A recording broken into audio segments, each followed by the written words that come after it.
the manifest and unjustifiable chaos and cruelty caused by President Trump's executive order is now on full display here at SeaTac Airport. The illegality and the unconstitutionality and the religious discrimination of his executive order is now on full display at Seattle International Airport. And the gross incompetence and ineffectiveness of this action without notice to local officials whose job it is to run the airports is on full display here at SeaTac Airport. First, I want to address the gross cruelty of this.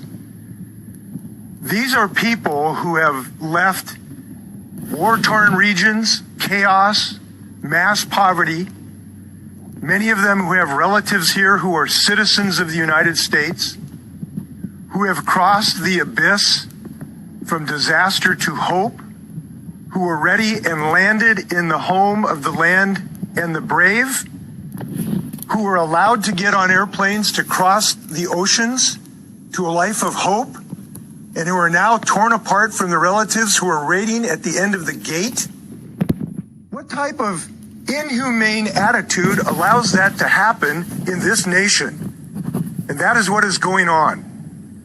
We have a family here today who I just met, a citizen of the United States. The Donald Trump administration allowed her husband to get on a plane in Vienna, waiting to get in the arms of his wife, but didn't let him go the 6 feet across this gate to embrace his wife. What type of cruel attitude based on demagoguery and fear does that to people, to anybody? And it won't stand. Second, this is a grossly unconstitutional and highly probable illegal act. It is religious discrimination in its barest and obvious form. Not only did it target just Muslim countries, it clearly is religiously discriminatory when the president himself said, we're going to say Muslims are at the bottom of the barrel, other religions are at the top. We have never done this in over 2 centuries of American history, and it's on display here at SeaTac. And we're drawing the line right here at SeaTac. And I hope people are doing it in airports across the country. Listen, I've seen this movie. When I got a call 2 hours ago about what was going on at our airport, I thought about the history of Bainbridge Island. I live on Bainbridge Island. 75 years ago, we saw this movie again, where because of fear, the American government issued another executive order in February 1942 that rounded up American citizens who were of Japanese American ancestry because of fear and only fear, and sent them to camps for years. I know from Bainbridge Island what fear can do, and I know that Americans need to stand up against this today across America. Third point I want to make, this is probably the most incompetent, ineffective, unconsciously provocative and dangerous action of any government I've ever seen.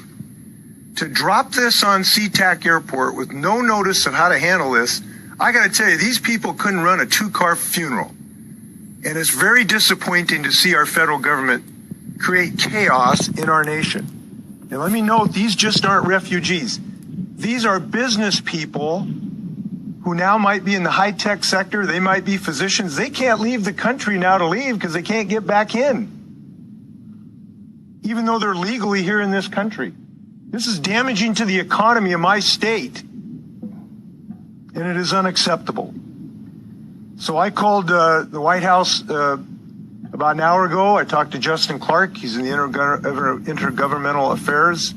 He was the highest ranking person I could reach, and I expressed my profound disappointment and hope that they would reinstate just a little bit of humanity and common sense in this country and allow these people who are in transit to cross the oceans and let them finish the last 6 feet when we told them they could come into this country.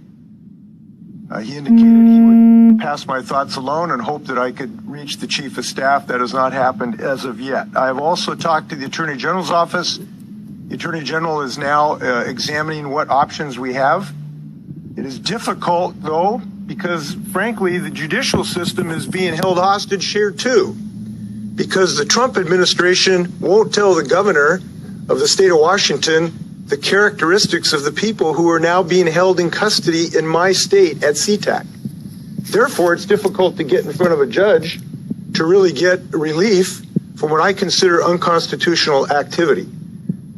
So I don't think that's consistent with comity of the federal government in the state of Washington. I think it's wrong, and we're going to continue to ask them to respect that and give us this information so that federal courts can act appropriately.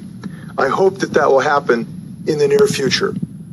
Let's hope that common sense and humanity is restored in the next few hours in this country. Thank you. I'd like to introduce Cyrus